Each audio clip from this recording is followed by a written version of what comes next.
안녕하세요. 2021학년도 고2 9월 학력평가 해설 2부를 함께할 저는 명지희입니다. 자, 우리 1부 열심히 공부하고 이제 2부로 왔습니다. 선생님이 1부에서 이제 화법과 작문하고 언어와 매체 이야기하면서 사실 선생님이 이 시점에서 우리 고2 학생들이 이제 곧 수험생이 될 텐데 선생님은 약간 이런 생각을 하면서 우리 친구들이 이제 조금 이제 어려운 국어에 조금 적응해야 되고 그쵸? 선택 과목도 좀 고민해 봐야 되고 그리고 이제 고2 내신 시험 중간고사, 기말고사 끝나고 나면 수능 개념 공부 그리고 내년 1월 되면 이제 연계교재 공부 이렇게 본격적인 수험 생활을 앞두고 있는 시점이잖아. 그쵸? 우리 선생님은 이제 여러 해 동안 수험생들이랑 함께 생활을 하다 보니까 이 고2라는 시기가 어떤 시기인지 너무 잘 알고 있어서 여러분들이 내신 잘 준비하고 또 그러면서 수능 시험이라는 것에 대해서도 이제 지금부터는 정말 본격적으로 내가 진짜 열심히 공부해야 되는 때이구나라는 걸 좀 마음의 준비를 하는 그런 계기가 요 9월 학평이었으면 좋겠다라는 생각이 많이 듭니다. 특히나 선생님하고 지금 화작하고 언어를 하고 있기 때문에 특히 또 선택 과목에 대해서 이제 생각을 하고 있는 친구들이라면 이번 언어 문제가 아주 쉽지는 않았거든. 그래서 언어 선택하기 조금 그런 거 아니야? 뭐 이런 생각을 하지 않았을까 그런 걱정도 되긴 했는데요. 공부해보고 나에게 맞는 거, 내가 공부할 때 더 재밌을 만한 거, 더 편한 것, 그리고 내 점수를 더 올려줄 수 있는 것이 뭔지를 좀 긴 시간 고민해야 될 수도 있어요. 선생님이랑 오늘 또 언어 문제 우리 남은 거 2개 풀면서 언어가 나랑 잘 맞는지 이런 것들을 좀 생각해 보는 시간이 됐으면 하는 또 생각도 있습니다. 자, 우리 14번 갈 건데요. 선생님이 아직 오답률 이런 정보를 못 보고 강의를 찍고 있거든. 근데 푸는 순간 느꼈지. 14번 많이 틀렸겠구나. 왜냐하면 선생님이 단연간 보아온 바로는 요 겹문장 문제. 문장의 구조를 물어보는 문제, 문장 성분의 종류 물어보는 문제가 나오잖아. 오답률이 늘 높았어. 그래서 아마 출제자도 이 문제를 3점을 줬겠지? 문제는 되게 짧아, 그치? 근데 뭔가 분석해야 할 요소가 많은 것 같진 않은데 이 문제가 3점인 이유는 풀어본 친구들 아마 헷갈렸을 거야, 그쵸? 보면 기억은 겹문장이야. 서술절이라는 서술절을 아는 문장이지, 정확한 용어로는. 그리고 니은은 혼문장이고 디귿, 리을은 대등하게 연결된 문장이거든. 대등적으로 이어진 문장인데 이렇게 이어진 문장, 아는 문장, 그리고 아는 문장 안에 뭐 명사절을 아는 문장, 관형사절을 아는 문장, 서술절을 아는 문장 요 파트가 굉장히 어렵게 느껴지는 부분이야. 아마 언어 공부를 조금 한 친구들은 의문론 파트는 열심히 했을 수도 있어. 근데 좀 뒤로 갈수록 소홀히 하게 되잖아. 그 부분이 딱 여기거든. 그래서 요 겹문장 관련한 부분이 좀 어렵기 때문에 이 문제 많이 틀리지 않았을까라는 생각이 듭니다. 우리 꼼꼼히 한번 볼게요. 자, 기억 보니까 나는 키가 크다 그랬어. 그러면 우리 이 문장을 보자마자 공부한 친구들은 이거 서술절을 아는 문장이네. 어떻게? 나는이 전체 문장의 주어야. 그리고 키가 크다. 나는 어떤 상태인지 이 서술을 하는 부분이 한 단어가 아니라 우리 서술어 그럼 보통 한 단어를 생각하잖아. 근데 서술어 자체가 하나의 또 문장인 거야. 그러니까 전체 아는 문장 안에 안겨 있는 거지. 이런 걸 겹문장 중에서 아는 문장이라고 부릅니다. 그런데 우리가 보통 아는 문장 그러면 이런 구조를 얘기하거든.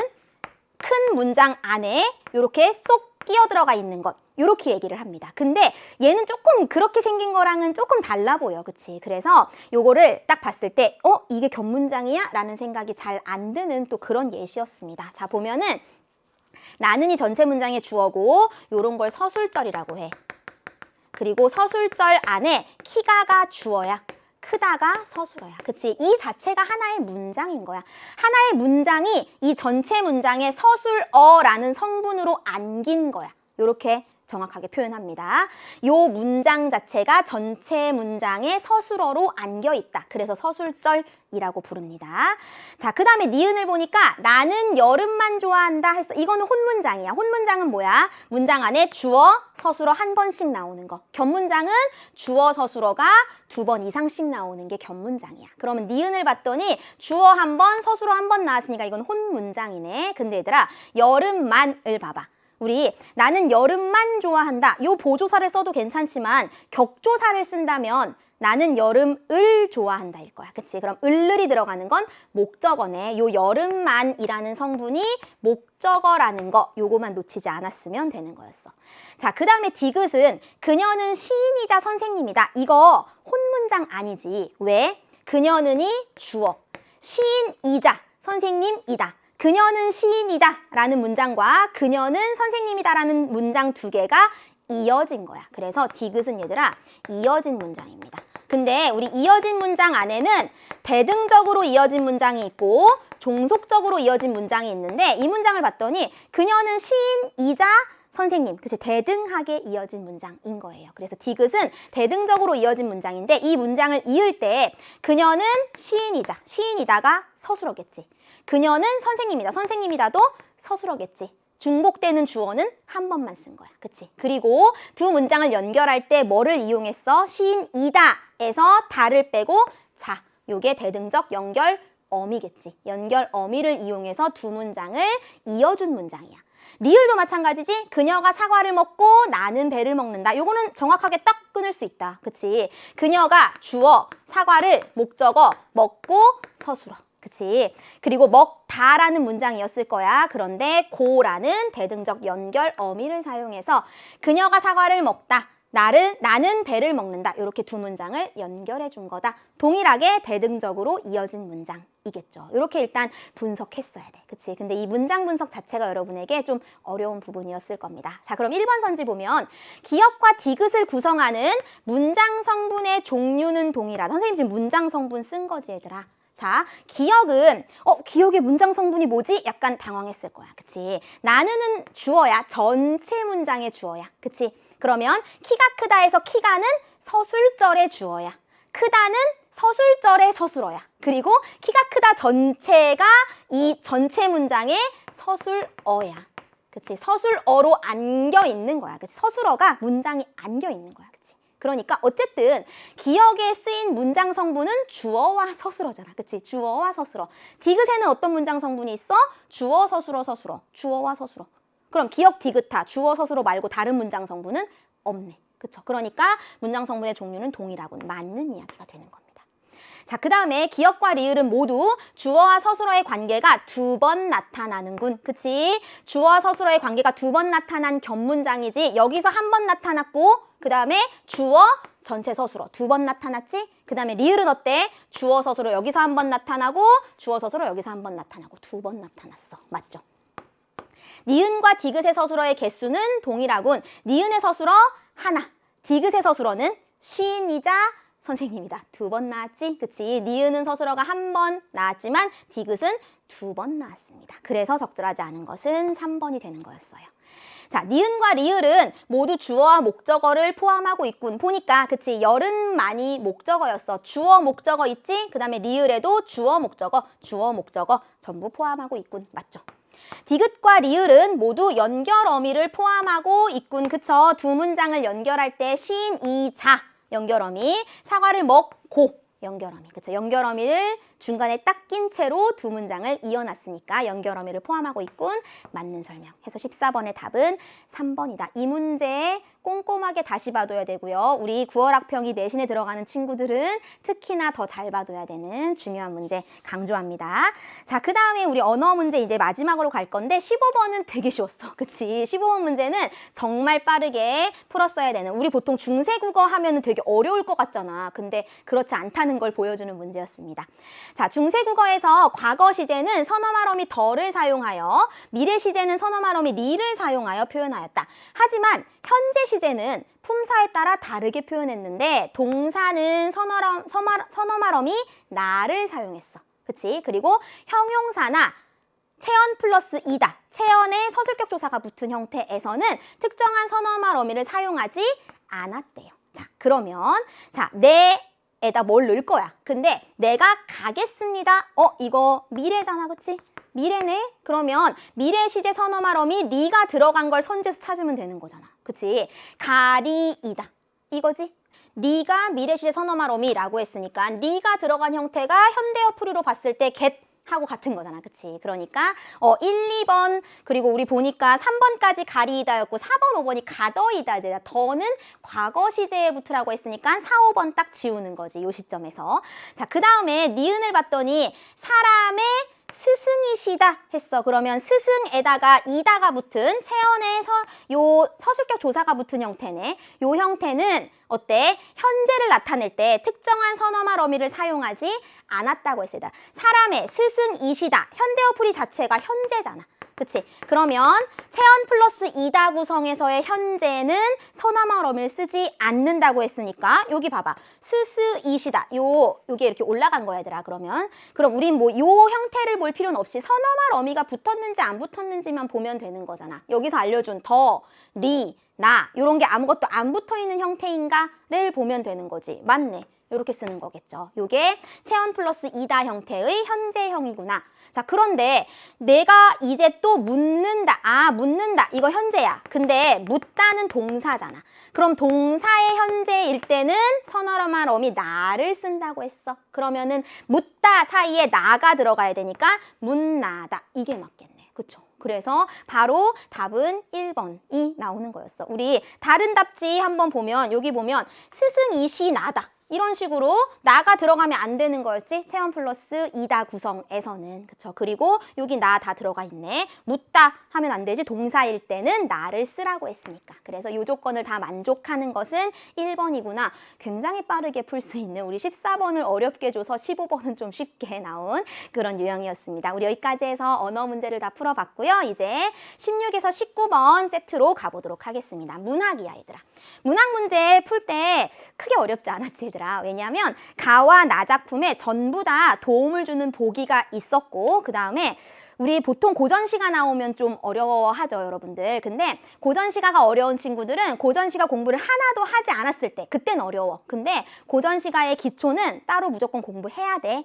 지금 시점 안 했다 하기에 가장 좋은 시점이야. 고등학교 2학년 때 고전시가만 모여있는 모아놓은 EBS 문제집 같은 거 사서 좀 쭉 보는 거 정말 중요하고 필요합니다. 그걸 내가 한 번쯤 했다 그러면 고전시가가 나오면 오히려 더 쉬워라는 거 느낄 겁니다. 도산12곡 뭐 워낙 유명한 작품이지. 이황의 도산12곡은 우리 고전시가 공부를 한 번 정도 했다 그러면은 무조건 봤을 법한 그런 지문이 등장을 했고 나에 있는 수필 작품은 어땠어? 읽으면서 되게 재밌기도 하고 쉽게 술술 읽혔지. 그래서 요 세트 16번에 19번 세트는 아마 어렵지 않게 잘 해결하지 않았을까 싶은데 요 도산12곡 정말 중요한 작품이니까 잘 봐둬야 되고 특히나 내신 대비하기 위해서 요거 다시 보고 있는 친구들은 선생님들이 응용하기에 너무 좋은 지문이 나왔어. 왜냐하면 얘들아 도산12곡은 총 12수의 연시조거든. 그런데 우리 시험에 6수만 나왔어. 그러면 내신에 선생님들이 여기에 수록되지 않은 다른 수를 가져와서 같이 내시겠지? 그러니까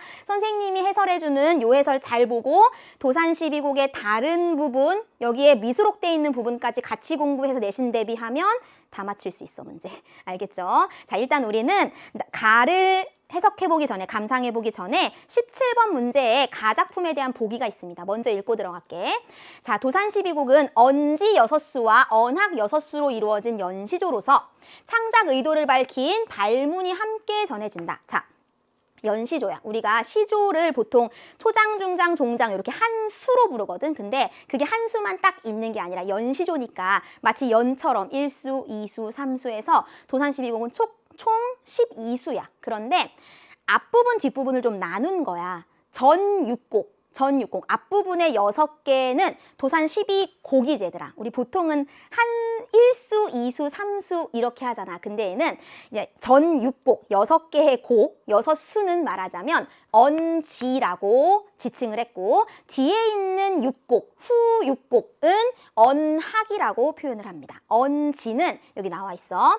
자연 속에 살며 인간의 선한 본성을 회복하기를 바라는 뜻. 그러니까 자연이 포인트고 그 다음에 인간의 선한 본성을 회복하자라는 게 포인트야. 그 다음에 언학은 얘들아 학이잖아. 학문이잖아. 선한 본성 회복을 위해서 학문에 힘쓰겠다는 의지가 나타나 있다. 또한 발문에는 이황이 이 작품을 우리말로 지어 제자들이 노래로 부르며 향유하게 하여 지향할 만한 삶의 방식과 바람직한 가치를 마음에 새기게 하려는 교육적 의도를 발문으로 제시했어. 자, 이게 뭐냐면 이황 선생님이, 태계 이황 선생님이 이제 뭐 관직에 있다가 높은 벼슬을 하시다가 이제 말년에는 어디로 가신 거야? 본인의 고향인 안동에 가서 도산서원을 짓고 후학을 양성하고 학문을 하는 거지. 그치? 우리 도산서원 들어봤지? 그 도산이야. 같은 도산. 그치? 도산서원을 지어서 후학들을 양성하는데 뭔가 제자들에게 이런 깨우침을 주고 싶어. 그런데 뭔가 한문으로 이렇게 쓰면은 좀 안 와닿을 것 같은 거지. 그래서 시조를 써서, 시조는 보통 노래인 거잖아. 그치? 그래서 노래를 만들어서 우리말로 지어서 제자들이 노래로 부르면서 아, 이렇게 살아야겠다. 이게 우리가 추구해야 할 가치관이구나 라는 것을 뭔가 자연스럽게 체득할 수 있게 하기 위해 만든 작품이 이거다 라는 설명을 본인이 직접 하신 거야. 어디에? 발문이라는 곳에. 도산 12곡 발 이렇게 얘기하기도 하는데 그 발문에 보면 아, 이런 교육적인 의도를 가지고 창작했구나 라는 걸 알 수 있게 한다는 거지. 그래서 언지 6수와 언학 6수, 우리 내용을 대충 설명을 들은 거야. 언지는 자연 속에서 선한 본성을 회복하자. 언학은 학문에 힘쓰자. 이렇게 주제를 먼저 알고 작품으로 들어가는 겁니다. 자, 그러면 지금 언지 제1, 2, 3수가 먼저 나와 있죠. 봅니다. 이런들 어떠하며 저런들 어떠하랴. 초야우생이 이렇다 어떠하랴 했습니다. 이런들 어떻고 저런들 어떠니. 초야우생이라는 말 밑에 나와 있지 얘들아. 초야, 시골에 묻혀 사는, 우생이 뭐냐면 어리석은 사람이야. 그럼 초야, 시골에 묻혀 사는 뭔가 어리석은 사람이 이렇다 어떠하랴. 이렇게 사는 게 뭐 어떤가 라고 얘기하는 거야. 근데 얘들아, 태계 이황 정말 대학자잖아. 성리학을 집대성한 대학자가 스스로를 어리석은 사람이라고 했네. 그러면 이 초야우생은 화자야. 화자 자신을 지칭하는 건데 어떻게? 화자 자신을 겸손하게 지칭한 거야. 내가 지금 시골에 왔어. 그치? 내 고향에 와서 시골에 묻혀 사는 이 삶이 이런들 어떠하고 저런들 어떠하니? 하물며 천석고항을 고쳐 무엇하랴. 굉장히 중요한 단어 나왔어 얘들아. 천석고항. 너무너무 중요하다. 이 단어는 꼭 알아둬야 돼. 천석, 자연이야. 고황은 고질병, 병이야. 그러면 자연을 너무 사랑해서 걸리는 병인 거지. 그러니까 진짜 몸이 아픈 게 아니라 자연을 너무 사랑하는 마음을 마치 고질병에 빗대서 이렇게 표현한 게 천석고항이라는 단어야. 연하고질이라는 말도 있습니다. 근데 이 작품에서 천석고항, 그래 우리 언지 부분에서 자연을 즐기면서 선한 본성을 회복한다. 이게 주제라고 했잖아. 그러니까 자연 얘기 나온 거야. 자연을 즐기면서 살아가는 이 삶의 모습이 이런들 어떠하고 저런들 어떠하 자연스럽게 살아가는 그 모습을 일수에서 이야기를 한 거죠. 자연에 대한 사랑이야. 그치? 자연에 대한 사랑을 일수에서 이야기했습니다. 그리고 나서 연하로 집을 삼고 풍월로 벗을 삼아. 우리 자연을 다루는 문학작품에서 연하라는 말 많이 나와. 얘들아, 안개와 노을이야. 자연이야. 연하로 집을 삼고 풍월, 바람과 달이지 자연이겠죠. 자연을 벗삼아서 태평성대의 병으로 늙어가네. 얘들아, 태평성대의 병으로 늙어가. 어디 아프신가 봐. 어떡해. 라고 할 수도 있겠지만 갑자기 좀 이상하지. 왜냐하면 종장해봐봐. 이 중에 바라는 일은 허물이나 없고자 나 너무 아파 하면 우울하게 끝나야 되는데 그렇지 않잖아. 그래서 이때의 병은 얘들아, 사실은 사람이 늙어서 어딘가가 조금 아프고 이제 뭐 그런 게 사실은 좀 자연스러운 거잖아. 그래서 화자가 말년을 고향에 와서 자연 속에서 지내면서 그래 내 몸이 좀 여기저기가 약간 아픈 거 그거 당연히 술리고 자연스러운 거야. 태평성대에 병으로 늙어가는 거 그 자체가 자연스러운 일이잖아. 그치? 그렇게 해석해도 괜찮아. 그리고 두 번째 해석은 뭐냐면 바로 위에, 그치? 천석고황 이라는 병에 걸렸다고 했잖아. 자연을 너무 사랑해서 걸린 병, 그 병으로 늙어간다 라고 해석해도 괜찮겠지. 둘 다 생각할 수 있겠죠. 이 중에 바라는 말은 허물이나 없고자 내가 뭔가 도덕적으로, 그치? 내가 잘못 없이, 잘못하는 거 없이 그렇게 자연스럽게 자연을 벗삼아 늙어가고 싶어. 이런 얘기 하는 거죠. 언지 2수에서 이렇게 얘기를 했습니다. 자, 그 다음에 이제 언지 3수야. 순풍이 죽다 하니 진실로 거짓 말이, 인성이 어지다 하니 진실로 옳은 말이. 얘들아, 이런 거 보면서 딱 읽으니까 짝이 딱딱 맞잖아. 그치? 대꾸법이구나 라는 거 선지에 나올 수 있으니까 일단 표시해두고. 순풍이 죽었다 했대. 순풍, 순박한 풍속. 그러니까 사람들이 살아가면서 뭐 이렇게 사람들이 모여 살면서 순박한 그런 풍속들이 다 죽었다 하는 말, 그거는 진실로 거짓말이야. 그리고 인성이 어질다겠지? 어질다 하는 것 진실로 옳은 말이다. 그러니까 사람들이 살아가면서 모여 살아가면서 뭔가 순박하게 서로 간의 풍습 이런 걸 만들어가면서 도덕적으로 살아가는 모습, 그게 다 죽었다라는 건 거짓말이야. 그리고 성리학에서 얘들아, 그러니까 우리가 가지고 있는 본성은 다 선하다고 하잖아. 인성이 어질다 하는 거, 그건 진실로 옳은 말이다 라고 하는 거야. 그러면서 천하의 허다 영재를 속여 말씀할까 했습니다. 천하의 허다 영재, 슬기로운 사람들이 아주 많아. 그 사람들을 속여 말할 거야? 아니야. 순풍이 죽었다 하는 말은 진실로 거짓말이야. 즉 우리 사람들, 얘들아, 자연 속에 살아가면서 뭔가 착한 본성, 우리 보기에서 얘기했었지, 선한 본성을 되찾고 뭔가 그걸 발현하면서 실현하면서 살아가는 것이 당연한 것이고 순리이고 그게 옳다라는 얘기를 언지삼수에서 하는 거겠죠. 그래서 뭔가 인간의 좋은 성품을 바탕으로 선한 풍속을 이어가면서 살아갈 수 있다라는 믿음 같은 것이 이 언지삼수에 잘 드러나고 있는 거죠. 자연 속에서 사람들이 모여 살아가니까, 그치? 뭔가 선한 그런 본성들이 잘 실현될 수 있을 것이다라는 믿음이 잘 드러나 있는 부분인 겁니다.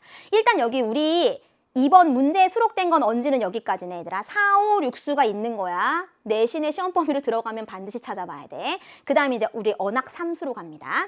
언학, 학문이야. 고인도 날 못 보고 나도 고인을 못 뵀어. 고인, 옛사람이야. 근데 여기서는 공자, 맹자, 주자와 같은 성현, 옛 성현, 학문을 하신 그런 훌륭한 성현들을 못 봤어, 나는. 그치? 옛날에 살았던 분이니까. 이황의 입장에서도, 태계 이황 선생의 입장에서도 옛날 분들이잖아. 그치? 그러니까 고인도 나를 못 보고 나도 고인을 못 뵀어. 본 적은 없어. 근데 고인을 못 봐도 가던 길이 앞에 있네. 이 가던 길은, 얘들아, 실제로 걸어간 길이 아니라 학문의 길이겠지. 학문 수양의 길일 겁니다. 그치? 내가 그분들, 공자, 맹자를 본 적은 없어. 하지만 그분들이 가던 길, 닦았던 그 학문 수양의 길은 내 앞에 있는 거야. 그래서 가던 길이 앞에 있거든 아니 가고 어쩔고 내가 그 길을 따라야지, 나도 열심히 학문 수양에 정진해야지 라는 마음, 딱 언학에 어울리잖아. 그치? 그래서 삼수는 그 이야기, 학문 수양의 길에 힘쓰겠다라는 이야기고요. 가던 길 앞에 있거든 아니 가고 어쩔고, 이런 거 내가 안 가겠다는 거 아니고 꼭 가야겠다. 안 가면 어떻게 할까? 라는 뭔가 의문문의 형식으로 되어 있지만 나는 그 길을 꼭 가겠다라는 정답이 정해져 있는 거, 이런 거 서리법이지, 얘들아. 그래서 보통 고전시가 공부하다 보면 대꾸법, 서리법은 정말 많이 나와. 그쵸? 이런 거 챙겨가야겠네. 자, 그리고 요 부분에서, 얘들아, 조금 특이한 표현법이 하나 있다. 읽어보니까 약간 뭔가 랩으로 만들어도 잘 어울릴 것 같은, 고인도 날 못 보고 나도 고인 못 뵈, 고인을 못 봐도 고인을 못 뵈를 그대로 끌어갔어. 그치? 고인을 못 봐도 가던 길 앞에 있네. 가던 길 앞에 있네를 그대로 끌어갔어, 앞에. 그치? 끝에 나온 구절을 앞으로 이어가고 여기 끝에 나온 구절을 또다시 앞으로 이어갔어. 이렇게 말의 끝부분을 계속 앞으로 끌어서 이어가는 거, 이런 걸 연쇄법이라고 하죠. 그래서 이 언학 제3수에는 서리법 그리고 연쇄법도 쓰였다라는 것도 같이 확인할 수 있습니다. 자, 그 다음에 당시에 가던 길을 몇 해를 버려두고 어디가 다니다가 이제야 돌아온 거 했어. 당시에 가던 길, 내가 가던 길을 몇 해를 버려두고 어디 가서 다니다가 이제 돌아왔대. 그럼 이 가던 길은, 얘들아, 앞에도 나왔잖아. 사실 이게 연시조니까 앞에 연과 뒤에 연이 뭔가 유기적으로 연결이 될 거란 말이야. 그러면 우리가 방금 전에 봤던 언학 제3수에서 고인을 못 봐도 가던 길이 앞에 있네, 가던 길이 나왔었다. 그치? 그럼 그게 그 가던 길은 학문 수양의 길이었거든. 그럼 여기서도 똑같이 해석하는 거지. 당시에 가던 학문 수양의 길을 내가 잠시 버려두고 어디에 갔었어? 어디 가서 다니다가 이제 돌아왔다. 사실 어디 갔었니, 얘들아?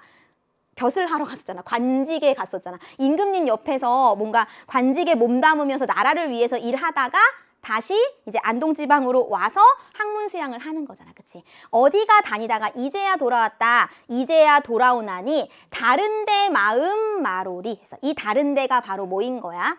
자연이 아닌 속세. 이 속세는 화자에게는 뭐였던 거야? 벼슬길이었어. 그치? 벼슬길에 갔다가 내가 이제사 돌아왔다라는 거야. 그치? 내가 근데 이 학문수양의 길을 버린 채로 벼슬길에 갔다 왔다. 그러니까 나 다시는 거기 안 갈 거야. 그럼 앞으로는 어떻게 할 거야? 무조건 학문수양에만 힘쓸 거야. 라고 얘기하는 거죠. 그래서 이 다른데라는 것은 화자가 몸담았던 그런 벼슬길을 이렇게 표현했다라는 걸 알 수 있습니다. 다른 데도 그렇고 어디가에 어디도 마찬가지겠지. 그쵸? 자, 그 다음에 얘들아 사실은 사수에서 육수로 넘어갔잖아. 이 가운데 있는 오수가 굉장히 유명한 도산시비곡에서 가장 유명한 구절이거든. 청사는 어째하여 만고에 푸르르며 유수는 어째하여 주야에 긋지 아니하는가 뭐 이런 식의 선생님 정확히 맞는지 모르겠네. 아무튼 그 오수가 도산시비곡을 출제할 때는 무조건 시험에 내는 부분이거든. 특히나 학교 선생님들이 내신에 낸다면 요 사이에 껴있는 오수를 꼭 내실 거야. 그쵸? 선생님이 지금 해주면 좋을 텐데 우리 시간이 없으니까 꼭 찾아보고 육수 갑니다. 우부도 알며 하거니 그 안이 쉬운가 성인도 못다 하시니 그 안이 어려운가 했어. 우부, 어리석은 사람이거든. 어리석은 사람도 알며 하거니 그게 안이 쉬운가. 학문을 얘들아, 학문이라는 것은 어리석은 사람도 알며 할 수 있어. 그러니 그 안이 쉬운가? 매우 쉬워. 그리고 성인도 못다 하시니 근데 성인 같은 사람들도 그걸 다 이룰 순 없어. 못다 하시니 그 안이 어려운가? 약간 모순되는 것 같긴 한데 학문이라는 것이 그래 누구나 할 수 있어. 하지만 또 그 깊이를 다 이해하기에는 성인도 다 따라가지 못하는 면도 있다. 그러니 쉽거나 어렵거나 중에 늙는 줄을 몰래라. 너도 나도 다 할 수 있는 게 학문 수양이야. 물론 그것을 막 집대성하고 완성하고 이건 너무나 어려운 일이지만 어리석은 사람들도 시작할 수 있는 것 그게 학문이거든. 그러니 쉽거나 어렵거나 우리 같이 공부하자. 그리고 그중에 늙는 줄을 몰래라. 공부를 열심히 하다 보면 시간이 빠르게 지나간다. 그치? 그래서 뭔가 학문의 수양에 힘쓰면서 시간 가는 줄 모르는 그런 모습을 요 마지막 부분에 이야기한 거죠. 그래서 우리 보기에서 읽고 왔잖아. 이 이황 선생님의 입장에서 제자들한테 이렇게 살아야 해. 이런 가치관을 가져야 해. 그리고 이렇게 학문 수양에 힘써야 해. 라는 걸 알려주고 싶은 마음에서 지은 시조다라고 생각하면 마지막에 딱 마무리 어떻게 했어? 너희들 공부 열심히 해. 공부 열심히 하다 보면 시간 가는 줄 모르게 아주 행복하게 지낼 수 있어. 라고 마무리를 한 거다. 그렇게 생각하면 되겠죠. 그래서 우리 언지와 언학을 나눠서 이렇게 주제 파악할 수 있는 것 사실은 보기에서 힌트를 너무 많이 줬기 때문에 우리 문제 풀면서 크게 어렵다고 느끼진 않았을 거야. 그런데 내신 준비하는 친구들은 더 꼼꼼히 잘 봐두라는 거 강조합니다. 자, 그러면 우리 요 가만 일단 보고 가에 관련된 문제를 바로 가서 풀자. 보기 읽고 왔던 17번 있죠? 갑니다. 자, 1번 선지. 언지에 나타난 뜻을 참고할 때 연하와 풍어를 가까이 하며 허물이 없기를 바라는 것은 그치, 자연이야. 연하와 풍어리 자연이잖아. 자연 속에 살며 선한 본성을 회복하기를 바라는 것. 허물이 없다라는 것. 잘못을 저지르지 않는 거잖아. 그러니까 선한 본성을 회복하기를 바라는 것. 잘 연결했죠. 맞는 설명. 언학에 나타난 의지를 참고할 때 다른 것에 마음을 두지 않으려는 것은 그치 다른 것, 나 이제 벼슬길 같은 거, 속세 같은 거 신경 쓰지 않겠다. 학문에 열중하겠다는 것으로 볼 수 있군. 맞는 얘기죠. 발문의 내용을 참고할 때 천석구황을 고치지 않으려는 것은 이황이 제자들에게 지향할 만한 삶의 방식이라고 말하고자 한 것. 발문에서 뭐라고 했냐면 제자들에게 뭔가 이렇게 살아라 라고 말해주고 싶은 것을 이 노래로 만들었다고 했잖아. 근데 천석구황이라는 말이 있었어. 자연을 사랑하는 마음이 너무 깊어서 병이 될 정도 이게 곧 지향할 만한 삶의 방식이라는 거잖아. 그쵸? 연결할 수 있겠죠. 맞는 설명. 발문의 내용을 참고할 때 고인이 가던 길을 가려는 것은 제자들이 마음에 새길 만큼 바람직한 가치라고 이황이 생각한 거야. 고인이 가던 길, 공자, 맹자 같은 성현들이 가던 학문 수양의 길을 가는 것 그게 이황의 생각에 제자들이 마음에 새길 만큼 바람직한 가치 맞죠? 그러니까 강조한 거지. 근데 5번을 보니까 우부와 성인을 구분하는 것은 제자들에게 우부 말고 성인을 본받아야 돼 라는 의도로 쓴 건가? 왠지 그럴듯해 보이거든. 근데 우리 얘들아 우부와 성인 나오는 맨 마지막 언학의 육수를 보면 뭐였어? 우부도 할 수 있는 것이 학문이야. 그리고 성인이라고 다 이룰 수 있는 게 학문도 아니야. 학문이라는 것이 그만큼 쉽기도 하고 어렵기도 해. 그러니까 우리 누구든지 열심히 공부하자라는 얘기였잖아.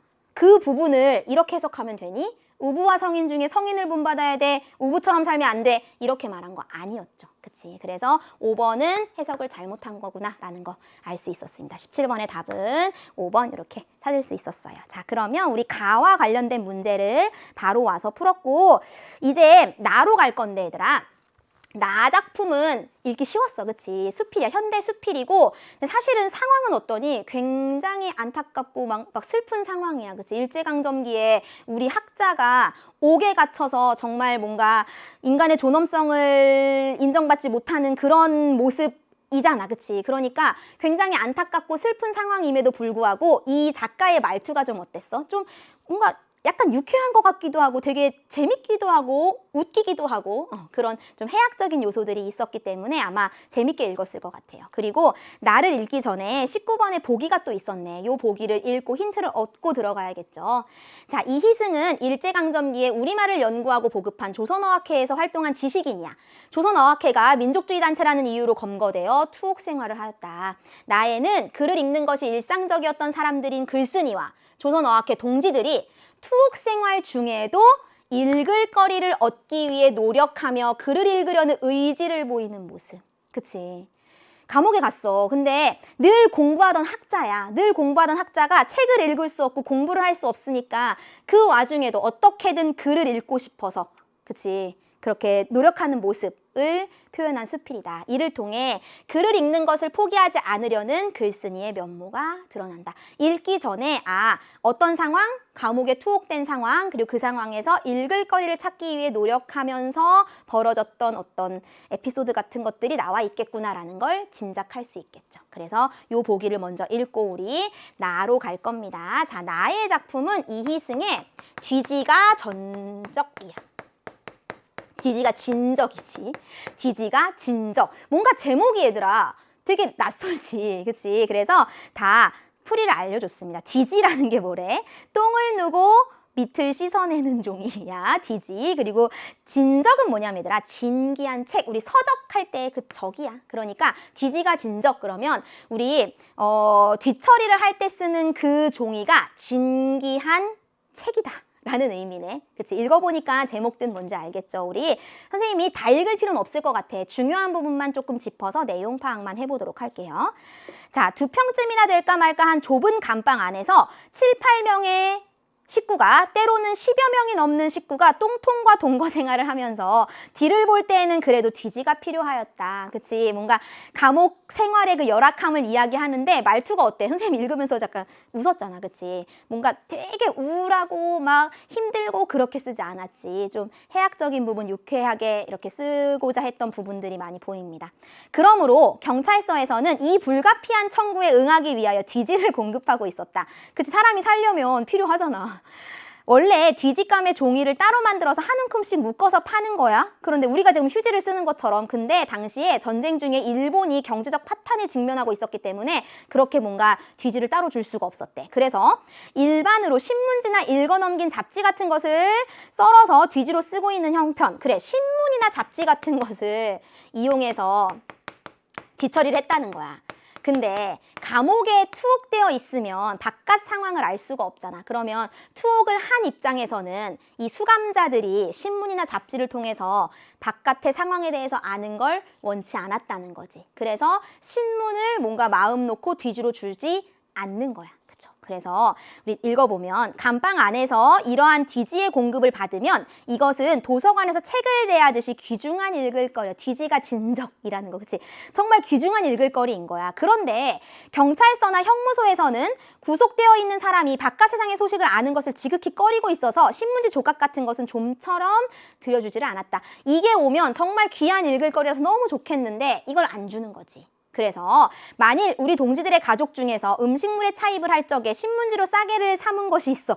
그러면은 그 음식물보다도 뭐가 귀해? 그 신문지가 엄청 귀했을 거야. 근데 어땠어? 그 이제 감옥 안에서는 그걸 자유롭게 반입하는 걸 허락하지 않았겠지. 그런 얘기가 있고 그 다음 문단으로 가보면 그러면 뒤를 보기 전에 겨우겨우 신문지 한쪽을 얻었다. 그러면 신문지 쪽을 한 줄 한자도 빼놓지 않고 읽는다. 그치, 뒷일을 보기 전에 일단 무조건 읽는 거야. 그치, 읽을 거리가 너무 귀하고 뒤에 읽어보면 인간의 본능이다, 본성이다 이렇게 얘기를 하지. 그치. 지금의 우리를 생각하면 우리는 어때? 시험 볼 때 공부할 때 아니면은 우리는 이제는 막 이렇게 종이에 글을 읽는 거를 많이 뭐랄까 피한다고 해야 되나, 영상이 너무나 익숙하고 우리 친구들은 특히나 그렇지. 뭔가 어떤 설명서를 읽는 거보다 그냥 영상으로 보고 싶고 막 그렇잖아. 선생님 좀 걱정돼. 그래서 너무 읽는 걸 싫어하는 게 그냥 자연스러운 시대의 흐름인가? 라고 생각하다가도 아닌데, 공부하려면 무조건 글을 읽어야 되는데 자꾸 영상 보면 안 되는데 막 이런 생각 선생님 가끔 하거든. 근데 여기는 학문하는 학자들이야. 그치? 학자들이니까 언제 어디서든 뭔가를 읽고 싶은 마음, 그 간절한 마음이 잘 드러나 있죠. 그래서 화장실에 가서 일단 무조건 읽는 거야. 그치? 그리고 화장실 가기 전에도 이걸 손에 꼭 쥐고 막 어떻게든 읽고 싶어 하는 그 모습. 다음 문단 가면, 이러한 재료는 같은 감방에 있는 동지들도 읽어보기를 열심으로 바라보고 있기 때문에 혼자 읽고 버릴 수도 없는 거야. 돌려가며 윤독했대. 그러면서 돌려가면서 읽고, 신문지 같은 건 근데 정말 운이 좋아야만 얻을 수 있는 것이었고, 우리 그 진한 글씨가 있지 얘들아. 그 진한 글씨, 이것으로 우리들에게 뒤지를 공급하고 있었다. 그 부분 있지. 그 부분에서 한 5줄 정도 올라가면, 그러나 신문지 같은 것은 천재이루의 좋은 기회를 얻어야만 볼 수 있는 노릇이요, 보통의 경우에는 외정 당시 경찰계의 유일한 기관으로서 경무휘보라는 것이 있었다. 이런 거는 진짜 운이 좋아야만 얻을 수 있는 거고, 이 경무휘보라는 게 뭐냐면 경찰서의 그 경찰계의 유일한 기관지, 외정 당시에. 그래서 그건 재고가 되게 많았나 봐. 그래서 이거는 자주 들어왔나 보지. 그래서 이것으로 우리에게 뒤지를 공급하고 있었다. 이게 주로 들어와서 읽을 거리였던 거고, 신문은 아주 귀했다라는 이야기를 하고 있습니다. 자, 그러면서 우리 또 진한 글씨 있는 쪽으로 가볼까? 그런데 이러한 글발이 있는 종이 조각이라도 얻어 읽는 경우에는 한결 지루한 시간이 쉽사리 지나는 것만 같았다. 이마저도 우리가 구하면 아주 원하는 건 아니었지만 그래도 이거 읽으면 시간이 그렇게 잘 가고 너무 좋았다라는 얘기를 했다. 그러면서 얘들아, 지금 읽고 있는 우리 페이지의 밑에서 3번째 줄, 4번째 줄 정도를 보면, 우선 뒤를 자주 보기로 하였다. 자주 화장실을 가야 뒤지를 자주 얻을 거 아니야. 그치? 그래서 자주 가. 그리고 설사가 나니까 한 장만으로 부족하니 석 장, 넉 장씩 주세요 라고 해서 어떻게든 많이 얻어서 읽고자 하는, 이런 부분 읽으면서 웃음 나왔지 얘들아. 그래서 가다가는 뒤지를 얻기 위하여 헛뒤를 보는 일도 있어. 그냥 괜히 화장실에 가고 막 그랬대. 그러나 이렇게 들여주는 뒤지만으로는 진정 갈급질이 나서 못 견딜 지경이었다. 이것만 읽는 것은 뭔가 내 욕구를 채워주지 못했다라는 거지. 그래서 우리 니은 부분, 밑줄 긋은 부분으로 넘어갑시다. 이로써 미루어 보면 사람이 하고 싶어하는 의욕은, 지금 이 작가는 어땠어? 글을 읽고 싶은 의욕이야. 그것은 벌을 받거나 모욕을 당하는 것만으로 깨끗이 청산하여 버리지 못하는 것, 그게 인간이다. 인간의 본능은 뭔가 누군가 제어한다고 해서 우리가 제어당할 수 있는 그런 성격의 것이 아니다는 거지. 이런 것도 인력으로 좌우할 수 없는 본능의 소치인 듯 하였다. 그 진정한 경지는 실로 당하여 보지 않고서는 이해하기 어려울 것이다 라고, 감옥에서의 경험을 통해서 뭔가 글을 읽고 싶은 그 강한 욕구에 대해서 이야기하고, 당시의 감옥 생활에 대해서도 굉장히 또 안타깝게 느껴지는 그런 상황들에 대해서도 잘 이야기를 하고 있는 그런 수필이었습니다. 자, 그러면 우리 16번으로 가서 이제 남은 문제들 순서대로 한번 풀어볼 건데요. 가와 나를 이해한 내용으로 가장 적절한 것은 했어요. 가와 나는 모두 자신의 곁에 없는 사람을 그리워하는 심정, 전혀 관계없는 이야기. 다른 사람이 처한 문제 상황을 해결해 주려는 자세에 둘 다 상관없지. 주변 사물에 가졌던 부정적인 인식이 긍정적으로 바뀌게 된 계기, 둘 다 상관없는 것 같아. 가에는 삶을 성찰하는 모습이, 나에는 자신의 욕구를 충족하기 위한 모습이. 가에서 얘들아, 자신의 삶을 어디서 성찰했지? 내가 가던 길을 놔두고 다른 데 갔었어. 그러다가 다시 돌아왔어. 앞으로는 학문 수양 열심히 할 거야. 자기의 삶 성찰했잖아. 그치? 그리고 나에서는 자신의 욕구, 글을 읽고 싶은 욕구를 충족하기 위해서 애쓰는 모습 드러나 있죠. 적절한 것은 4번이네. 가에는 역사적 인물에 대한 비판적 태도가 어디 나와 있어? 나에는 현실 상황에 대한 수용적 태도, 오히려 그대로 받아들이기보다는 어떻게든 애써서 글을 더 읽고 싶어하는 그런 모습이 드러나 있지. 16번의 답은 4번 어렵지 않게 찾았을 겁니다. 자, 18번 가볼까요? 기역, 니은에 대한 설명으로 가장 적절한 것은 했어요. 기역은 우리 가작품에서 언지 삼수였지. 순풍이 죽다 하니 진실로 거짓말이, 인성이 어지다 하니 진실로 옳은 말이, 이 부분이 기역이었고, 니은은 선생님이 읽어준 부분이지. 나작품의 맨 뒷부분. 자, 두 개를 한번 비교해 보니까 기역은 대조적인 어휘를 사용하여 자신의 판단을 드러내고 있다.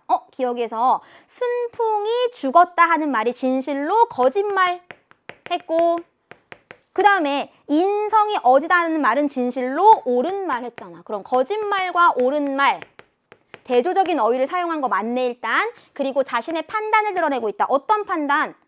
사람들의 선한 본성은 살아있어. 그래서 그 선한 본성을 바탕으로 순박한 풍습을 이어갈 수 있다라는 화자의 판단이 드러나 있잖아. 맞는 얘기지. 적절한 것은 답 1번입니다. 그치? 기역은 다른 사람의 말을 인용하여, 다른 사람의 말을 인용한 건 맞지. 순풍이 죽다 하니 순풍이 죽었다라는 말을 누군가 한 거잖아. 그걸 인용한 거는 맞아. 근데 자신이 주변 사람에게 준 영향, 내가 다른 사람에게 어떤 영향을 줬는지 이런 얘기는 없었어. 니은은 우회적인 표현을 사용하여 자신의 깨달음을 드러내고, 우회적인 건 돌려서 말하는 거거든요. 직접적으로 말하는 게 아니라 돌려 말하는 건데 니은의 우회적인 표현은 없었어. 자신의 깨달음, 인간의 본성이라는 건 억누를 수 없구나. 이건 깨달음이긴 하네. 유사한 형태의 구절을 반복하여 상황이 나아지리라는 기대, 상황이 나아지리라는 기대가 아니라 그냥 인간의 본성은 어쩔 수 없는 거구나 라는 얘기지, 나아지리라는 기대를 한 건 아니었죠. 기역과 니은은 모두 말을 건네는 방식을 사용하여 상대와의 유대를 강화하고 있다. 말을 건네는 방식, 유대를 강화, 둘 다 상관없는 이야기. 그래서 18번의 답은 1번. 이것도 어렵지 않게 찾았을 겁니다. 자, 19번 보면요. 보기를 바탕으로 나를 감상한 내용 보기 우리 읽고 왔죠. 뒤지를 귀중한 읽을거리로 대하는 것에서 일제강점기 투옥 생활에서 읽을거리를 접하기가 쉽지 않았던 글쓴이의 처지. 맞지? 이것으로 우리들에게 뒤지를 공급하는 것에서 글쓴이와 조선 어학회 동지들이 읽을거리를 얻기 위해 노력한 결과를 알 수 있다. 얘들아, 이 부분이 어디에 있었나? 사실 진한 글씨로 해줬어. 그치? 그래서 기억이 안 나면 다시 한번 가보는 거야.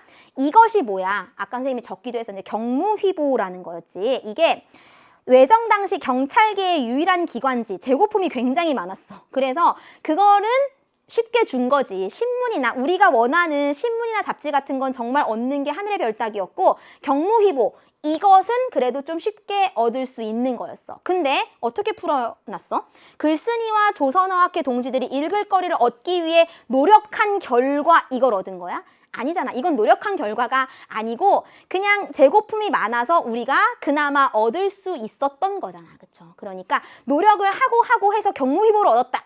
이건 아니지. 19번에 적절하지 않은 것은 그래서 2번을 고르는 거였습니다. 자, 그 다음에 3번 선지 보면 한결 지루한 시간이 쉽사리 지나는 것만 같다. 글을 읽다 보면, 그치? 그 지루한 시간이 아주 빨리 지나가는 것 같았대.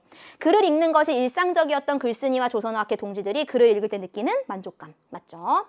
다 각각 얻은 뒤지를 서로 돌려가며 보는 것에서 글을 읽으려는 의지를 보이는 글쓴이와 조선어학회 동지들. 나 혼자 읽고 버리는 게 아니라 돌려보는 거, 우리 같이 읽고자 하는 그런 마음을 서로 공감하는 거잖아, 그치? 맞는 이야기.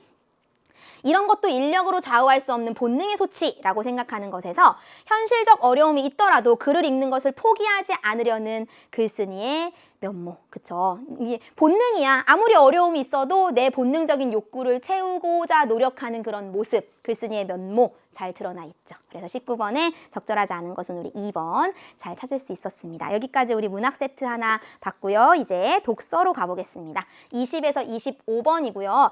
딱 보자마자 너무 길다라는 생각 했지. 그쵸? 우리 특히나 새로 바뀐 이제 올해 고3 학생들이 보는 수능부터가 이제 국어가 좀 새로 바뀌었거든. 독서 지문이 굉장히 길어지고 한 지문에 딸린 문제의 개수가 굉장히 많아졌어. 그래서 어렵게 느껴져요. 독서 공부 얘들아 정말 열심히 할 각오 해야 돼. 자, 근데 선생님이랑 볼 지문 20번에서 25번은 사실 길긴 하지만 어려운 내용은 아니었어. 그쵸? 그래서 답을 찾을 때도 되게 어려우면 어떡하지? 걱정했겠지만 의외로 답은 좀 쉽게 나오는 그런 세트로 풀었을 거라고 기대합니다. 자, 우리 가부터 한번 읽어볼게요. 헌법은 국민 국민의 기본권과 국가의 통치 조직을 규정한 최고의 기본법이다 라고 하면서 헌법이 뭔지 개념 정의를 일단 했네. 헌법의 특질인 최고 규범성은 헌법이 국민적 합의에 의해 제정되었기 때문에 인정된다. 헌법이라는 것은 얘들아 국가의 통치 조직을 규정한 최고의 기본법인데 이 최고의 기본법이라는 게 최고 규범성 이겠네. 이 용어로 딱 정의해 놓은 거지. 근데 이 최고 규범성이라는 것은 국민적 합의에 의해 제정되었기 때문에 그 최고의 규범으로서 인정을 받는다는 얘기지. 헌법의 하위에 있는 법규범들은 헌법으로부터 그 효력을 부여받으며 존속을 보장받는다. 헌법의 밑에 있는 법들은 헌법에 의해서 정당하다라고 인정을 받는다는 거지. 법률은 헌법에 합치되어야 하며 헌법을 위반하는 내용의 법률은 무효. 그치? 상위법을 위반하는 법률이 있으면 그건 무효가 된다는 얘기겠죠. 따라서 법률은 헌법에 모순되어서는 안 될 뿐만 아니라 적극적으로 헌법의 가치를 실현해야 해. 무리 없죠?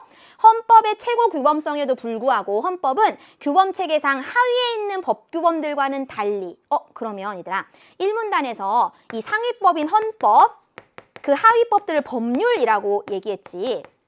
이 법률이라는 것은 헌법이 가지고 있는 어떤 그런 가치를 실현해야 돼. 헌법에 위배되면 안 된다는 얘기를 했어. 그래 놓고 헌법은 그 최고의 규범이야. 그것에도 불구하고 규범체계상 하위에 있는 법규범들과는 달리 스스로를 보장하지 않으면 안 된다. 이 말이 굉장히 중요하겠다. 그치? 자, 우리 가지문을 읽었더니 헌법의 특징이 3가지가 있네. 첫 번째가 뭐야? 최고 규범. 그래서 그 하위 법들은 전부 다 헌법에 기반해서 헌법의 내용에 모순되지 않게 만들어져야 돼. 이게 첫 번째 특징인 최고 규범성이야.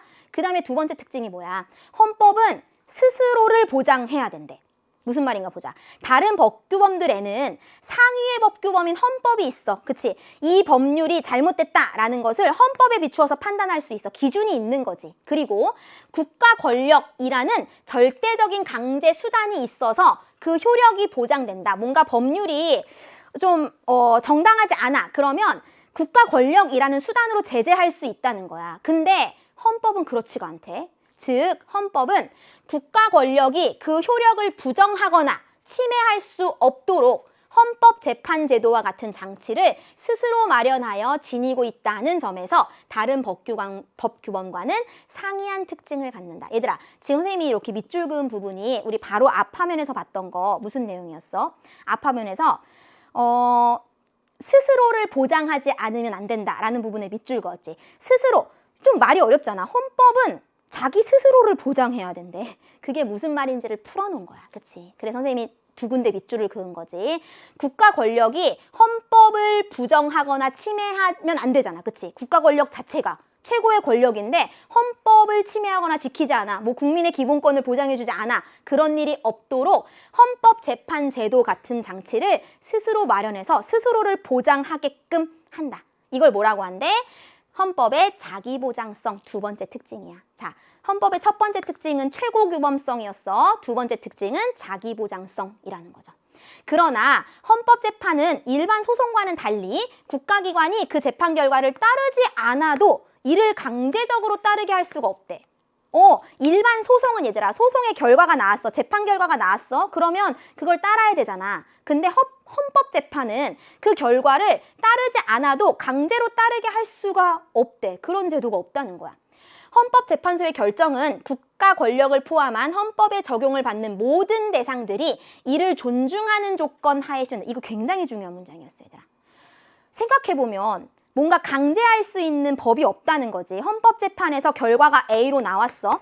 근데 우리 뒤에 읽어보니까 입법부가 법률을 정하는 사람들이 이걸 지키지 않은 거야. A라는 판결을. 그렇다 해도 강제적으로 A라고 따라야 해 라고 할 수 있는 규제가 없다는 얘기야. 그러면 안 지키면 그만인 거잖아. 그러면 헌법이 무슨 의미가 있어? 없지. 그래서 헌법재판소의 결정이라는 것은 국가 권력을 포함한 헌법에 적용을 받는 모든 대상들이 이를 존중하는 조건 하에 실현한다. 모든 사람은 헌법을 존중해야 돼. 이게 기본적으로 깔려 있다는 거야. 다른 제한이 없더라도.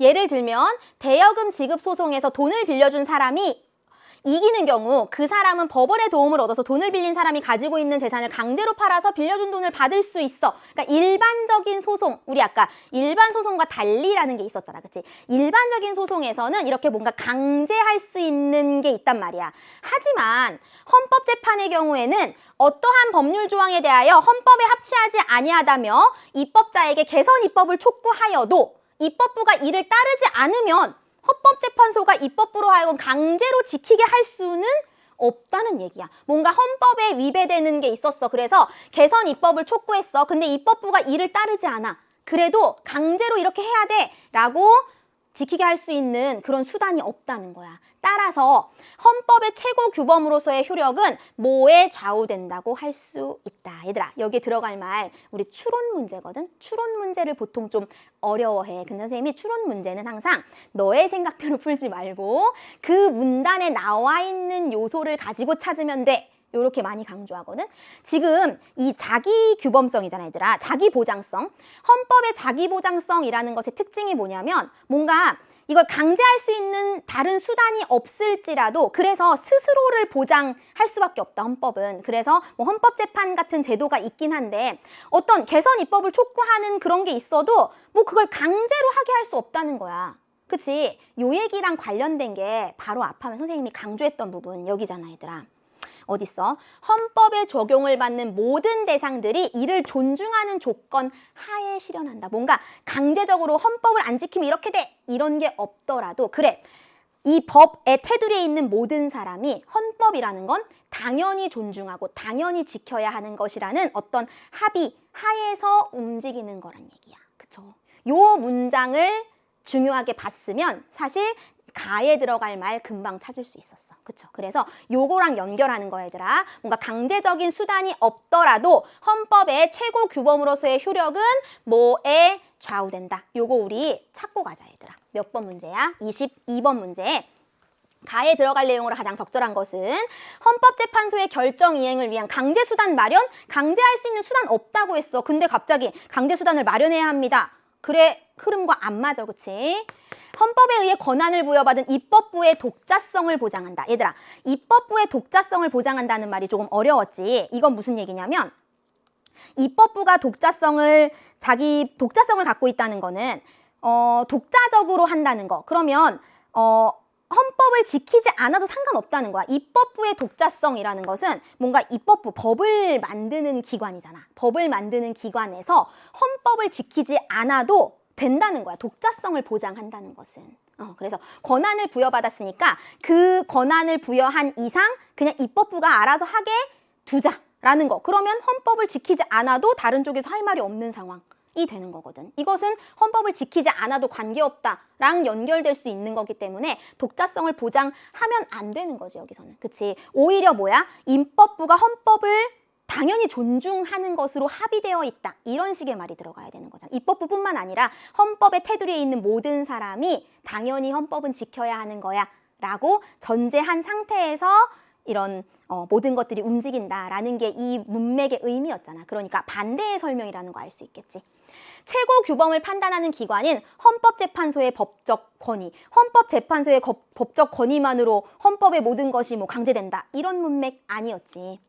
헌법의 실효성을 높이기 위한 국가 권력의 법적 제재 수단. 이것도 마찬가지. 뭔가 법적 제재 수단을 만들어야 돼 라는 게 아니고 헌법의 내용을 실현하고자 하는 모든 구성원들의 적극적인 의지. 그치? 스스로 헌법의 테두리에 있는 모든 사람들이 헌법을 존중하는 것을 전제로 해서 이루어진다라는 말이 이 문단 안에 있었잖아. 그치? 그러니까 너희들한테 얘들아 정말 어렵게 그런 힌트 없이 이거 찾아라 이렇게 문제 안 낸다는 거야. 선생님이 아까 강조했던 모든 대상들이 이를 존중하는 조건 하에 실현된다. 이 문장이 있기 때문에 우리는 가장 비슷한 문맥인 5번을 찾을 수 있는 거야. 강제수단, 법적 제재수단, 법적 권위 이런 게 중요한 게 아니라 모든 구성원들의 의지, 존중하고자 하는 의지가 가장 기본적인 밑바탕에 깔려있다라는 이야기지. 그래서 요 추론 문제 혹시 틀린 친구들은 그 문장, 선생님이 짚어준 문장을 봤으면 그치 가장 어울리는 문맥이 5번이구나라는 걸 확인할 수 있었을 겁니다. 자, 그래서 22번 중간에 우리 풀었어. 자, 이어서 봅니다. 헌법은 서로 다른 사람들 간에 존재하는 공통의 가치를 연결고리로 하여 국가를 창설해낸다. 헌법은 국가 내에서 이러한 공통의 가치를 최대한 실현할 수 있도록 갈등을 해결하고 국가 작용을 체계화하기 위하여 그것을 담당할 기관과 절차를 규정한다. 그러나 헌법은 단순히 국가 작용을 체계화하고 국가기관을 조직하는 데 그치지 않는다.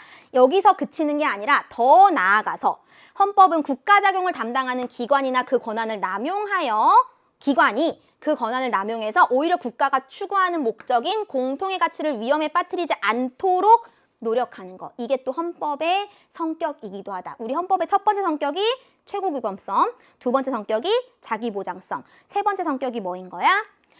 이러한 헌법의 권력 제한성, 권력을 제한하는 성격. 그치, 이게 세 번째 성격으로 나온 거네. 3번 해서 헌법은 처음부터 조직적인 측면에서 권력의 악용과 남용의 가능성을 배제하고 있다. 그렇죠. 이렇게 해서 우리 각 문단마다 헌법의 성질을 세 가지로 쭉 나열해서 설명하고 있는 그런 지문이 가였습니다. 그러면 요 각가지 읽고 얘들아 가만 관련된 문제를 또 풀 수 있겠지. 우리 중간에 풀어버린 문제도 있었고 21번을 가보면 자기보장성에 대한 이해. 이 자기보장성은 가에서 설명했잖아. 그치? 그러니까 뭐 가에 대한 문제라고 표시는 없지만 우리 읽고 보니까 자기보장성 지금 읽은 거에 있네. 바로 푸는 거야. 헌법은 국가기관의 행위를 일반 소송을 통해 제한한다? 아니지. 일반 소송과 달리 헌법은 뭔가 강제할 수 없다. 뭐 이런 얘기 했었잖아. 그러니까 일반 소송을 통해 제한한다가 아니라 오히려 제한은 뭘로 했어? 헌법재판이라는. 그치. 일반 소송과는 달리 헌법재판을 통해서 스스로를 보장한다. 이런 설명을 했지. 그게 자기보장성이었고 헌법은 주권자인 국민의 합의에 의해 규범성이 인정된다. 라고 했습니다. 우리 이 말 맞잖아. 그치? 맞는데 지금 문제는 뭐야? 자기보장성에 대한 이해로 적절한 걸 고르라고 했어. 그럼 2번은 뭐에 대한 설명이야?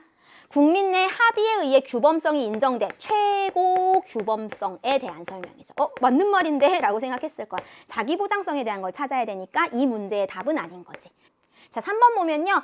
헌법은 효력을 보장하기 위한 장치를 헌법 내에 마련한다. 그치? 자기보장, 헌법 내에 스스로 효력을 보장하기 위한 장치를 마련하는 거. 헌법재판제도와 같은 스스로를 보장한다. 자기보장성에 대한 설명 정확히 했죠? 적절한 것은 3번이네.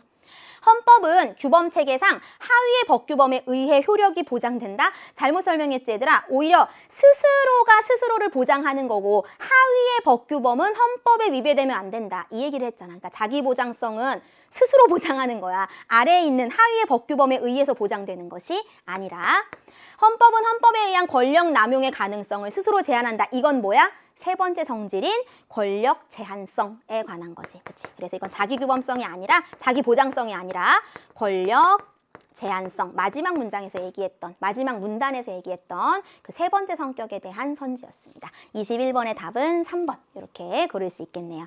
자, 이제 나지문으로 가보도록 하겠습니다. 또 헌법에 대한 이야기인데 보니까 얘들아 자, 이번에는 가에서 읽었던 건 헌법의 성격이야, 얘들아. 헌법의 성격을 세 가지로 설명했어. 나에서는 헌법을 바라보는 여러 관점에 대해서 얘기했습니다. 헌법을 바라보는 여러 관점 중에서 헌법 해석학에 커다란 영향을 미친 헌법관으로는 이렇게 세 개가 있어. 그래서 앞으로 내가 세 개를 다 설명할 거야. 라는 이야기지. 하나씩 봅시다.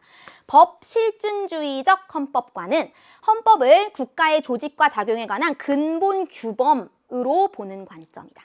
사실은 얘들아 이런 지문 읽다 보면 선생님 저는 법에 대해서 하나도 모르고 법 관련 사회 과목을 듣지도 않았고 선택도 안 해요. 그래서 아무것도 몰라요 라고 하고 싶은 친구들 많이 있을 거야. 근데 우리가 독서 지문에서 보는 내용은 이 지문 자체만 이해해도 충분히 풀 수 있게 문제가 나오는 거야. 그래서 혹시나 이 지문을 읽으면서 나는 그래도 헌법에 대한 관점이 정확하게 이해가 안 돼 했을 수 있었을 거야. 근데 어때? 문제는 풀려. 그냥 여기 나와 있는 글자 그대로 이해만 해도 우리가 문제는 풀 수 있다는 거야. 그래서 이런 키워드들을 잘 찾아가면서 읽으면 되는 거야. 자, 법실증주의라는 헌법관은 헌법이라는 것이 뭔가 근본적인 규범이다 라고 보는 관점이래. 그래서 권력자의 자의적 통치를 배제는 얘들아 이렇게 배제한다라는 거는 염두에 두지 않는다는 뜻이야. 그러면 권력자의 자의적 통치를 없앤다. 그걸 고려하지 않고 그렇게 하면 안 된다. 권력자가 자의적으로 통치하면 안 돼.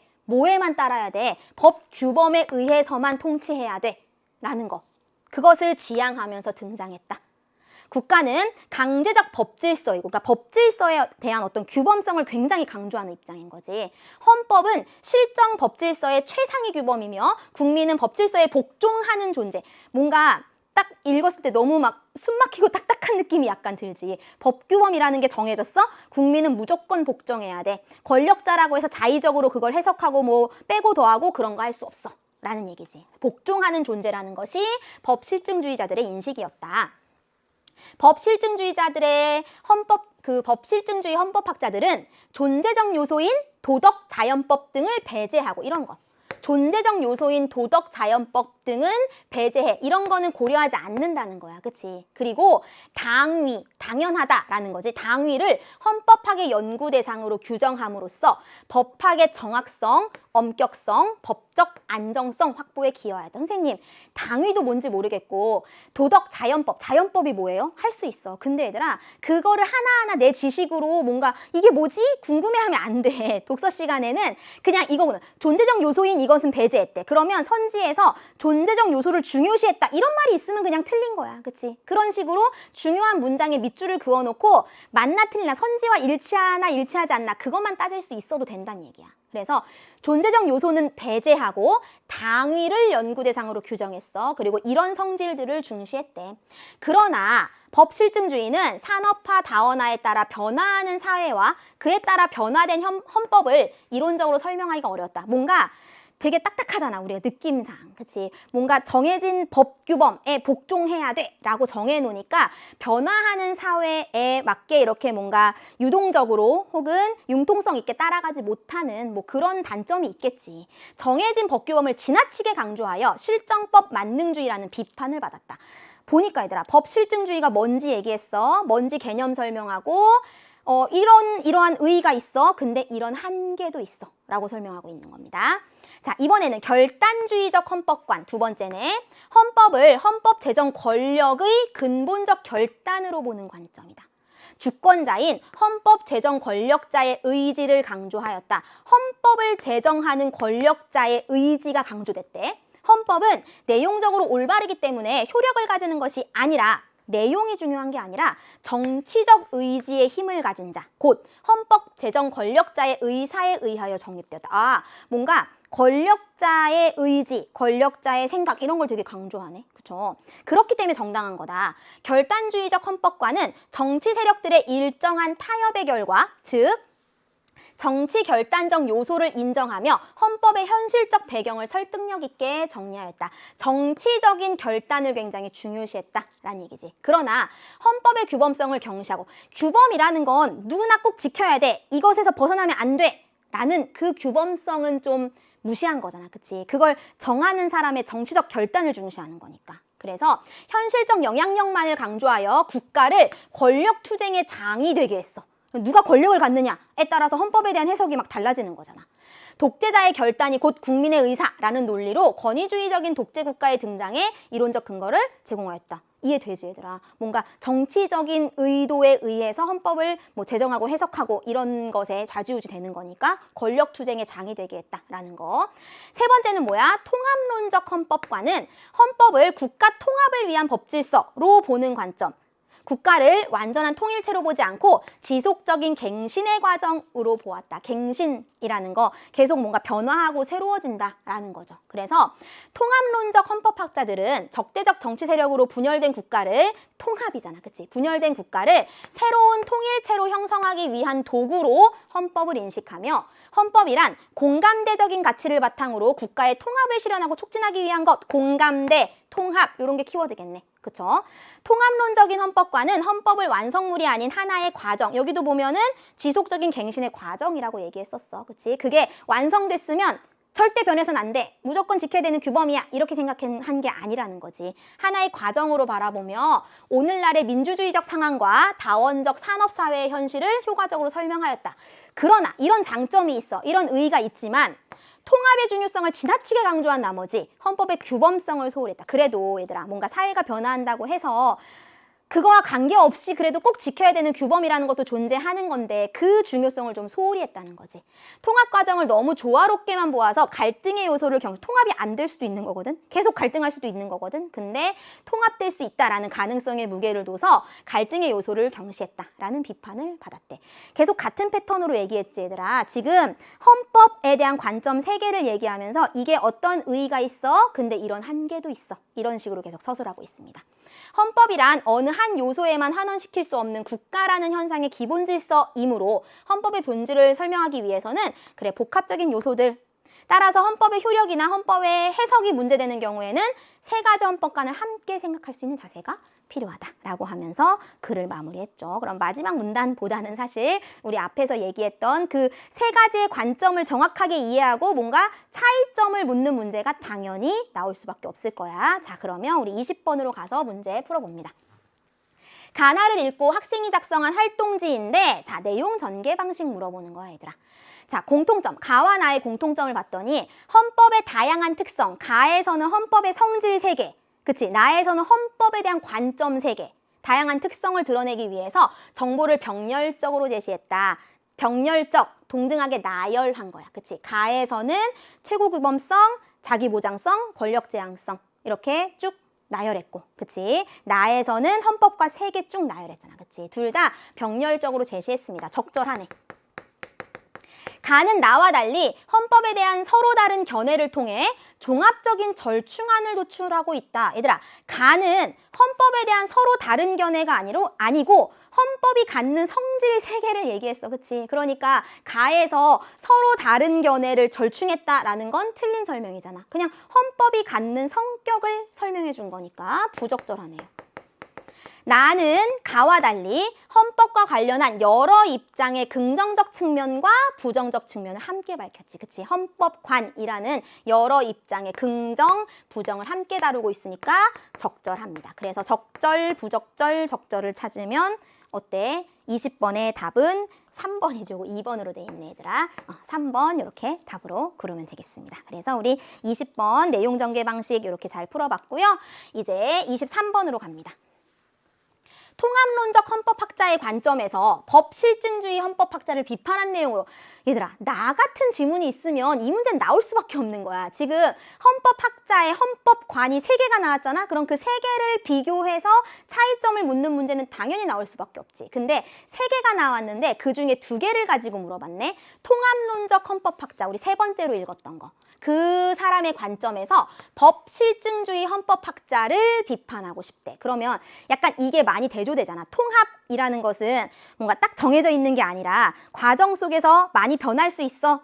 뭔가 서로 통합해야 돼, 좋아해야 돼, 이런 관점이고, 법실증주의는 어때? 딱 규범으로 정해져 있는 거, 아무 말 없이 모두가 지켜야 돼, 복종해야 돼, 이런 느낌이니까 2개가 좀 극명하게 대비되는 부분이 있으니까 이렇게 문제를 해놨겠지. 자, 그러면 헌법을 통해 자의적 통치를 배제하고자 하는 것으로는 헌법의 규범성을 설명할 수 없다. 그래서 지금 이 문제가 얘들아, 통합론적 헌법학자의 관점에서 이거를 비판해야 돼. 그러면 이 관점이 맞아야 되고, 일단 그 다음에 법실증주의 헌법학자들이 너무 규범에 치우쳐 있잖아. 그 내용을 비판하는 거겠지, 아마도. 그게 적절하겠지. 근데 1번에서 보니까 헌법을 통해서 자의적 통치를 배제하고자 하는 것, 이게 법실증주의 학자들이 강조하는 거야. 그치? 근데 그것으로는 헌법의 규범성을 설명할 수 없다? 아니야. 규범성을 강조하는 건 오히려 이 사람들이야. 그치? 이 사람들은 야, 헌법이 제정됐어. 그러면 그걸 자의적으로 해석하면 안 돼.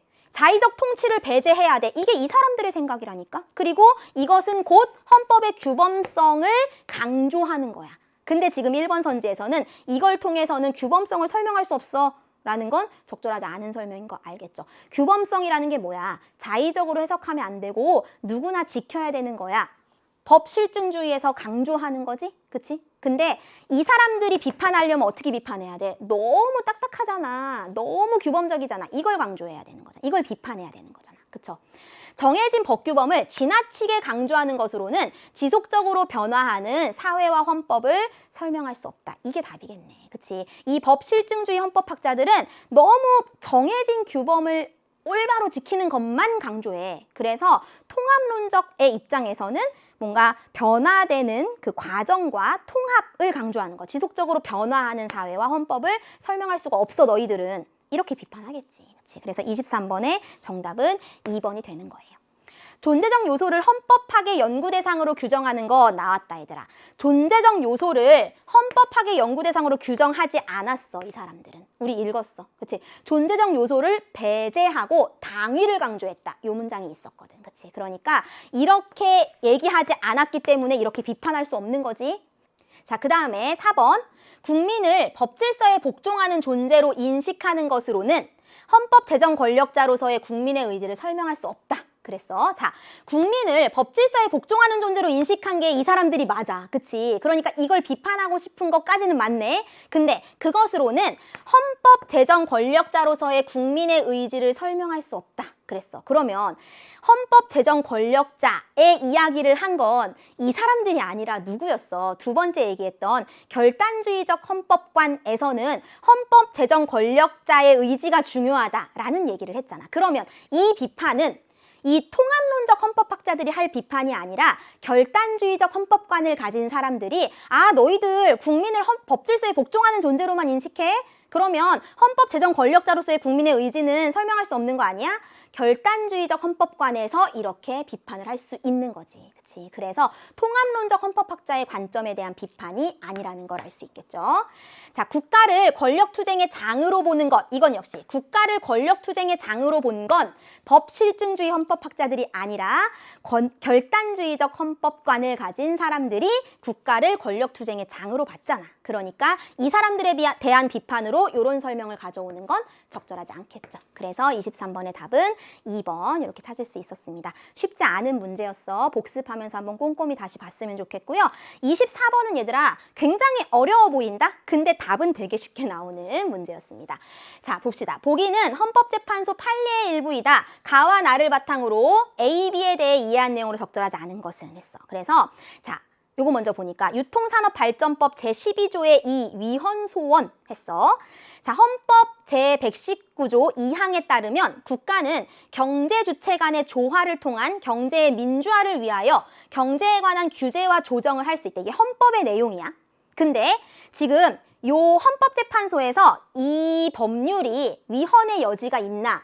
를 판결한 거야. 위헌이라는 건 헌법을 지키지 않은 거지. 그러면 요 법률 즉 심판 대상 조항이 요 조항이겠지. 요 조항은 구청장, 군수, 시장 등이 대형마트에 대해 영업시간 제한 및 의무 휴업일 지정을 할 수 있도록 규정한 것인데 이는 대형마트와 중소유통업의 상생발전을 도모하기 위한 규제이기 때문에 입법 목적의 정당성이 인정돼. 따라서 이 조항은 이 심판 대상 조항은 헌법에 위배되지 않는다라는 판결이 났대. 아, 위헌 법률 심판에서 이 법률이 헌법에 위배되지 않는다. 헌법에서 얘기한 경제 민주화를 위한 규제와 조정을 할 수 있다라는 헌법의 가치에 맞는 법률이라는 거지.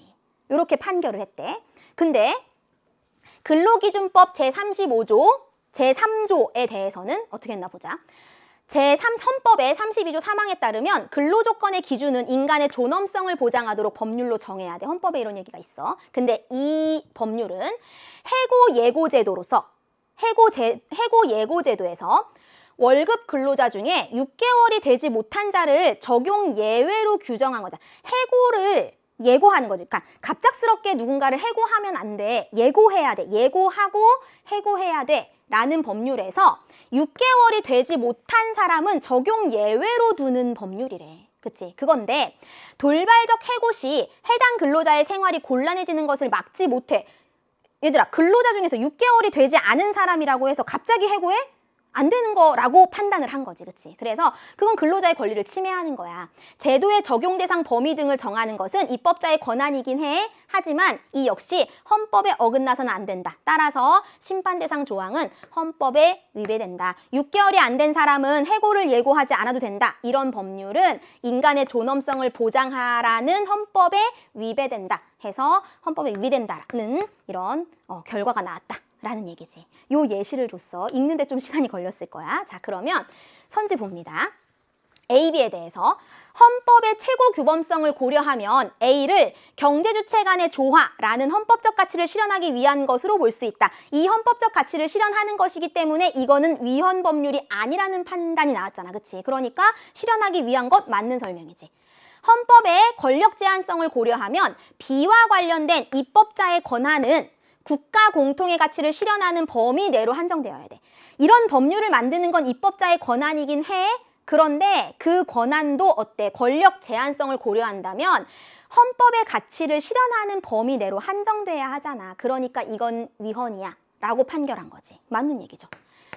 자, 그 다음에 법실증주의적 헌법관에 따르면 A에는 경제에 관한 규제와 조정이라는 권력자의 통치 이념이 반영된 것으로 볼 수 있겠군. 얘들아, 생각할 필요도 없이 우리 읽었을 때 법실증주의적 헌법관에서는 무슨 얘기 있었어? 권력자의 뭔가 자의적 해석, 통치 이런 거 안 된다고 했잖아. 법실증주의는 그냥 법 규범 그 자체로 뭔가 변화하면 안 되고 무조건 복종해야 돼. 권력자의 통치 이념이 반영되면 안 된다고 했어. 그치? 그러니까 사실 이 보기 아무 상관없이 3번 선지만 봐도 이 헌법관에 따르면 이렇게 반영됐다고 볼 수가 없는 거야. 그쵸? 그래서 약간 답은 허무하게 24번에 3번이 너무나 당연한 답으로 나왔어. 그쵸? 이 선지의 논리상 법실증주의적 헌법관에서는 권력자의 통치 이념이 반영된 것으로 보면 안 되는 거니까. 그쵸? 답은 3번입니다. 자, 4번 보면요. 결단주의적 헌법관에 따르면 B에는 인간의 존엄성을 보장하여야 한다는 주권자의 의사가 반영되지 못했어. 그러니까 위헌 판결이 난 거잖아. 결단주의적 헌법관에는 에서는 주권자의 의사가 반영되어야 한다라고 했거든. 근데 이 조항이 위헌 판결이 났다는 것은 그 의사가 반영되지 못했다라는 것으로 볼 수 있겠죠. 맞네.